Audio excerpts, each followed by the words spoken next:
hello साइली hello hello साइली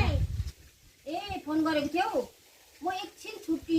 साथीहरु त उता ड्युटीमै छ म एकछिन छुट्टी लिएर टाउको दुखे कि एकछिन आराम गर्नु पर्यो भनेर छुट्टी लिएर आएको थिएँ ल ए कान्छी नरिसाउ ल म योपालि दसैँमा पनि आउनु पाउँदिन रहेछु तिहारमा पनि आउनु पाउँदिन रहेछु अब के गर्नु पल्टनेको ड्युटी नै यस्तो रहेछ अब हामी देशको लागि लड्नु आएको अब देशकै लागि लड्नु पर्यो अब त्यहाँ तिमीलाई मैले पैसा पठाइदिएको छु नि तिमीले पैसाहरू जति जम्मै घर खर्च चलाउनु दसैँको मासुहरू ल्याउनु नानीहरूलाई खुवाउनु ल कान्छी नरिसाउ है अब के गर्नु तिहारमा पनि आउनु पाउँदिन अब माइती घर जान्छौ होला नानीहरूसँग जानु तिमी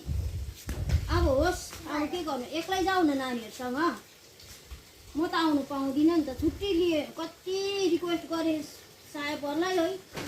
दुईजना साथीहरू त गयो